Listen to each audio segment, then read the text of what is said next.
అందరికీ నమస్కారం. ఈ వీడియోలో శ్రీలలితోపాఖ్యానంలోని సంపత్కరి అశ్వారూఢ దేవతల ప్రాదుర్భావం అనే అంశం గురించి తెలుసుకుందాం. శ్రీ మహాగణాధిపతియే నమః. శ్రీ గురుదేవ దత్తాయ నమః. ఓం నమః. శ్రీ చక్రరాజనిలయాం శ్రీమత్ త్రిపుర సుందరి శ్రీ శివ సత్యైక్య రూపిణి శ్రీ లలితాంబిక శ్రీ లలితాదేవికి సమర్పణ చేయించు అమ్మవారి నుంచి మరో ఇద్దరు శక్తులు వస్తున్నారు. లలిత పరమేశాన్య అంకుశాస్త్రాత్ సముద్గత సంపత్కరీ నామ దేవి జచాల సహశక్తిభి. అమ్మవారి ఆయుధాలకు కూడా అంత శక్తి ఉంది. సైన్యంలో గజబలం అశ్వబలం ఉన్నాయి. సంపత్కరీ దేవి గజబలానికి అధిష్టాత్రి. పుణ్య జంతువుల్లో గోవులు అశ్వాలు గజాలు ఈ మూడు ప్రధానంగా చెప్పబడుతున్నాయి. ఈ మూడు కూడా ఐశ్వర్య సంపన్నాలు. కేరళ రాష్ట్రంలో గజాలను ఐశ్వర్య స్వరూపాలుగా ప్రతి దేవాలయంలో ఆరాధించడం కనిపిస్తుంది. ద్రవిడ దేశంలో కూడా ప్రతి ఆలయంలో ప్రధానంగా ఒక గజం మాత్రం ఉంచుతారు. గజారోహణం అశ్వారోహణం జరుగుతూ ఉంటాయి. ఐశ్వర్య స్వరూపిణి అయిన మహాలక్ష్మికి ఇరువైపులా గజాలు ఉంటాయి. సంపత్కరి అయిన తల్లికి ఇరుప్రక్కల ఏనుగులు ఉండటం మహాలక్ష్మి స్వరూపంలో మనకు ఉపాసనలో ఉన్న గజలక్ష్మి స్వరూపం. సంపత్కరీ దేవి అమ్మవారి అంకుశం నుంచి వచ్చారు. ఈ దేవి ఆవిర్భవించినప్పుడు ఆవిడతో పాటు అనేక కోటి మాతంగములు ఏనుగులు వచ్చాయి. ఆ మదగజాలన్నింటినీ సేవిస్తుంటే మధ్యలో సంపత్కరి అయిన తల్లి ప్రకాశిస్తూ ఉంది. సేవిత తరుణాదిత్య పాటల సంపదీశ్వరి. సంపత్కరికే మరో పేరు సంపదీశ్వరి. ఈవిడ కూడా అమ్మవారిలాగే ఉంటుంది. అదే రంగు ఆయుధాలు కూడా అవే పట్టుకుంటారు. రణ కోలాహలం నామ సారురోహ మతంగజం. ఆవిడ కూర్చున్న ఏనుగుకు రణ కోలాహలం అని పేరు. రణంలో ఏనుగు వస్తే మంచి కోలాహలం సృష్టిస్తుంది. తామన్వగాయయౌ సేన మహతి ఘోర రావిణి. ఆవిడ గజబలాన్ని కదిలించగానే వెంటనే అద్భుతమైన నాదాలతో ఇవన్నీ బయలుదేరుతున్నాయి. పైగా ఆ ఏనుగుల మీద కూర్చున్న శక్తి సేనలు అందరూ కూడా అద్భుతమైన జెండాలు పట్టుకుని విజయ సంకేతాలుగా వాటిని తిప్పుతున్నారు. ఇలా బయలుదేరుతున్న ఏనుగులతో ఆ తల్లి భాసిస్తున్నది. సంపత్కరి సమారూఢ సింధూర వ్రజ సేవిత. సింధూర వ్రజము అంటే ఏనుగుల గుంపు. దీనితో కూడినది సంపత్కరీ దేవి. ఇప్పుడు రెండో శక్తి ఆవిర్భవిస్తోంది. అథ శ్రీ లలితాదేవ్యా శ్రీ పాశాయుధ సంభవ. అతి త్వరిత విక్రాంతిరస్వారూఢ అచలత్పురః తయా సహయప్రాయం సైన్యం హేషాతరింగితం. అమ్మవారి పాసం నుండి పుట్టినది అశ్వారూఢాదేవి. ఈవిడ మహావేగంగా విక్రమిస్తుంది. ఈవిడ దగ్గర ఉన్న తురుగసేన హేష సకిలింత చేసింది. వ్యచల కురకుద్దాల నిర్ధారిత మహీతలం. అవి గిట్టలు నేలకేసి కొడుతుంటే నేల చీలుతోందా అన్నంతగా విక్రమిస్తున్నాయి. అనేక రకాల గుర్రములు ఉన్నాయి. అశ్వశాస్త్రమని ఒక గొప్ప శాస్త్రము ఉంది. ఆ అశ్వశాస్త్రముల అంశాలన్నీ కూడా లలితోపాఖ్యానంలో వివరించారు. ఎన్ని రకాల అశ్వాలున్నాయో వాటి పేర్లన్నీ కూడా వనాయుజాశ్చ కాంభోజ ఆరట్టా సింధు దేశజాః టంకణాః పార్వతీ యాశ్చ పారసీకాస్తథా పరే. ఆజానేయా ఘట్టపురా ఘరట్టాః కాలవంతిజాః బాహ్లికేయా వనోద్భూతా గాంధర్వాశ్చాపరేహయాః ప్రాగ్దేశజాశ్చకైరాతాః ప్రాంతదేశోద్భవా అపి వినీతా సాధుయోద్ధారో వేగిన స్థిరచేతసః స్వామి చిత్త విశేషజ్ఞ మహాయుద్ధ సహిష్ణవః. అనే రకాల అశ్వాలు. వినీత అనగా ట్రైన్డ్ శిక్షితమైనవి. సాధువు అనగా రౌతు పట్ల సాత్వికంగా ఉండేవి. యోద్ధారః యుద్ధంలో చాలా ఉత్సాహంగా ఉండేవి. వేగినః మహావేగంగా వెళ్ళేవి. స్థిరచేతసః స్థిరమైన హృదయం ఉండేవి. లక్షణైర్ బహుర్భిర్యుక్త జితక్రోధా జితశ్రమాః. వాటికి అనవసరమైన ఉద్రేకాలు కలగకూడదు. ఎంత శ్రమనైనా అవి తట్టుకోగలిగే విధంగా ఉండాలి. అంతేకాదు 5 సులక్షణాలు ఉండాలి. దేవపద్మం దేవమణిం దేవస్వస్తికమేవచ అర్ధస్వస్తిక సుక్తిం చ పుంస్వరం పుష్పగంధికం ఏతాని శుభలక్ష్మాణి జయ రాజ్య ప్రధాని చ. వీటిని కళ్యాణ లక్షణాలు అంటారు. లక్ష్యము అంటే గుర్తులు, చిహ్నములు. ఈ శుభ చిహ్నాలున్న గుర్రాలే ఉత్తమాశ్వాలు. మంత్రశాస్త్రంలో అశ్వహృదయం అనే ఒక పెద్ద రహస్యమైన విద్య ఉంది. మరొక సంకేతాన్ని పరిశీలిస్తే ఇక్కడ కథతో పాటు గ్రహించాల్సిన మర్మాలున్నాయి. అమ్మవారంటే స్మాత్మైవ అని చెప్పుకున్నాం. ఆత్మ అంటేనే బుద్ధి, అహంకారం అని రెండు ఉంటాయి. ఆ రెండే శ్యామల, వారాహి.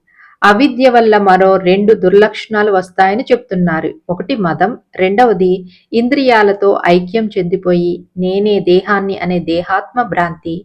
ఈ రెండు చాలా ప్రమాదకరాలు. ఆత్మశక్తి జాగరణ వల్ల బుద్ధి, అహంకారం ఆత్మోన్ముఖమై ఉన్నప్పుడు ఏం జరుగుతుందనేది సాధనకి చాలా ప్రధానం. అందుకే ముందు సంపత్కరిని చెప్పారు. ఆవిడ పనే చాలా ఉంది. ఏనుగులు మదానికి సంకేతం. అంతా నేనే అనే మదానికి సంకేతం ఏనుగులు. దానిని నియంత్రించేది అంకుశం.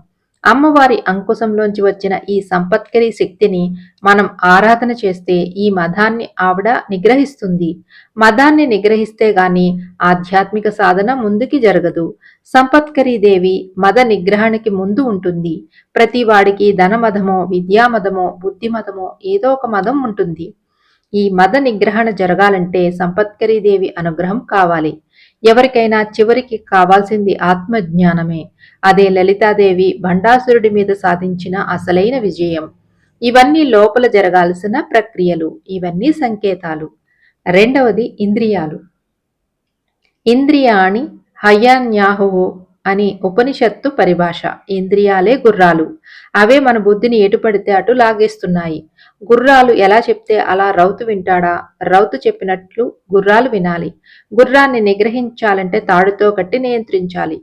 అమ్మవారి పాసాదయంలోంచి వచ్చిందే అశ్వారూఢ అనే సంకేతాన్ని గమనించాలి. పాసం అంటే తాడు, నియంత్రిస్తుంది. మదాన్ని నిగ్రహించటం, ఇంద్రియాలని నిగ్రహించడం. ఆధ్యాత్మిక సాధనలో మొదట ఈ రెండు జరగాలి. అశ్వారూఢ ఇంద్రియాలని నిగ్రహించే తల్లి. అశ్వారూఢ యొక్క వాహనం పేరు అపరాజితమనే అశ్వం. అపరాజిత నామాన మతి తేజస్వినం చలం. అపరాజితమంటే పరాజయమనేది ఎరుగనిది. అలాంటి అశ్వాన్ని అధిష్ఠించి ఉంది అశ్వారూఢ. ఈ తల్లి చేతిలో ఉన్న ఆయుధాలను గురించి చెబుతూ అశ్వారూఢ మహాదేవి సమారూఢ హయం యయౌ చతుర్భిర్బాహుభిః పాశమంకుశం వేత్రమేవ చ హయవల్గంచ దదతి బహు విక్రమశాలిని తరుణాదిత్య సంకాస జ్వలత్కాంతి తరంగిణి. ఒక చేతిలో పాసము, మరొక చేతిలో అంకుశము. సంపత్కరీదేవికి, అశ్వారూఢాదేవికి ఈ రెండూ ఉంటాయి. అటుపై ఈ తల్లికి రెండు చేతుల్లో బెత్తం, హయవల్గం ఉన్నాయి. హయవల్గము అంటే గుర్రాన్ని జొలిపించే కొరడా వంటిది. సంచచాల హయారూఢ నర్తయంతీవ వాజినం. అశ్వారూఢాదేవి తన గుర్రమైన అపరాజితాన్ని యుద్ధభూమిలో నాట్యం చేయిస్తుందా అన్నట్టుగా తిప్పుతోంది. చుట్టూ అనేక మంది సేనలు ఉత్సాహమైన కిలకిలా రావాలు చేస్తూ బయలుదేరారు. వీళ్ళు ప్రధాన శక్తులు కనుక వారాహీదేవిని, శ్యామలాదేవిని మరొకమారు ప్రత్యేకించి వర్ణిస్తున్నారు. అధ పోత్రిముఖీదేవి సమానాకృతి భూషణాః తత్సమానాయుధకరాస్తత్సమాన స్వాహనాః.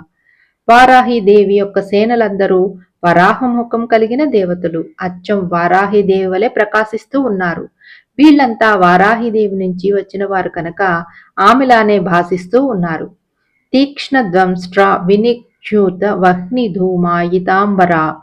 వాళ్ళకి భయంకరమైన కోరలు ఉన్నాయి. అవి అగ్నిజ్వాలలు వెదజల్లుతూ ఉన్నాయి. వాటితో గగనమంతా ప్రకాశిస్తూ ఉంది. తమాల శ్యామలాకారా కపిల క్రూరలోచనాహ. వాళ్లంతా కడిమి చెట్ల వంటి నీలకాంతులతో భాసిస్తూ నల్లని కళ్లలో ఎర్రని జీరలతో ప్రకాశిస్తున్నారు. సహస్రమైషారోఢాస్తా దేవ్య సూకరాననాహ అధశ్రీ దండనాదాచ కిరిచక్ర రథోత్తమాత్. ఈ వారాహిమూర్తులంతా వేల సంఖ్యలో ఉన్నారు. కిరిచక్ర రథంలో అనేక రకాల వరాహశక్తులు కదులుతున్నాయి. కిరిచక్ర రథం ప్రక్కనే ఒక వాహనం ఉంది. అది సింహవాహనం. వారాహిదేవి యుద్ధరంగంలో రథంలో ఉండి యుద్ధం చేస్తూ అప్పుడప్పుడు ఒక్కోసారి దిగుతారు. అలా దిగినప్పుడు ఆవిడకి మరొక వాహనం సిద్ధంగా ఉంది. ప్రధానమైన రథం కాకుండా వేరే వాహనం. ఆ వాహనం మహాసింహం. దాని పేరు వజ్రఘోషం. అవరుహ్య మహాసింహ మారురోహ స్వవాహనం వజ్రఘోషమితి ఖ్యాతం ధూతకేసర మండలం. అవసరమైతే ఈ సింహవాహనం ఎక్కి ఆ తల్లి వెళ్తూ ఉంటారు. ఆ సింహాన్ని వర్ణిస్తూ వ్యాత్తాస్యం వికటాకారం విశంకట విలోచనం దంష్ట్రాకట కటాత్కార బధిరీకృత దిగ్ముఖం ధూతకేసర మండలం. ఆ సింహం జూలును విదిలిస్తే ఆకాశంలో కాంతులు వెదజల్లబడుతున్నాయి. ఆ సింహం నోరు తెరిచి పళ్ళు కొరుకుతున్న ధ్వనికి దిక్కులు ప్రతిధ్వనిస్తున్నాయి. ఆ సింహానికిన్న గోళ్లను వర్ణిస్తూ ఆది కూర్మ కఠోరాస్తి కర్పర ప్రతిమైర్నఖై విక్షంతమివ భూచక్రమాత మా పాతాళ నిమజ్జిభి. ఒక్కొక్క గోరు ఆది కూర్మం యొక్క వీపు డిప్ప ఎలా ఉంటుందో అలా ఉన్నాయి. ఆది కూర్మం అంటే తాబేలు. యోజనత్రయముత్తుంగం వేగాదుద్దతవాలిదతం. 3 యోజనాల ఎత్తు ఉంది ఆ సింహం. యోజనము అంటే 7.5 మైళ్ళు. రాక్షసులను ఎప్పుడు సంహరిద్దామా అని మహోత్సాహంగా ఉంది. తస్యామసుర సంహార ప్రవృత్తాయాం జ్వలత్కృధి. సైన్యమంతా మొత్తం పనిచేస్తుందో లేదో పరిశీలించడానికే ఒక్కసారి కిరిచక్ర రథం మించి దిగి సింహం మీద వారాహిదేవి కూర్చొని ముందుకు వెళ్లి గమనిస్తోంది. అలా గమనిస్తున్నప్పుడు ఆ వారాహిదేవి ఎలా ఉందో చెప్తున్నారు. కిమసౌ భక్షతి రుషా విశ్వమద్వైవపుత్రిణి కిం వా ముసలఘాతేన భూమిం ద్వేదా కరిష్యతి అథవా హల నిర్గాథై క్షోభయిష్యతి వారాధిన్ ఇతి త్రస్తమనా సర్వో గగనే నాకినాం గణః. పైనుంచి దేవతలు ఈ వారాహిదేవిని చూస్తుంటే వారికి ఒకవైపు భయము, ఒకవైపు ఆనందము కలుగుతున్నాయి. అమ్మవారి ఆ ప్రతాపం ఎలా ఉందంటే ఆవిడ చేతుల్లో ఉన్న ముసలాన్ని నాగల్ని త్రిప్పినప్పుడు ఆవిడ ఇప్పుడే బయలుదేరి మొత్తం భువనాలన్నిటినీ మృంగేస్తుందా అన్నంత తీవ్రంగా ఉంది.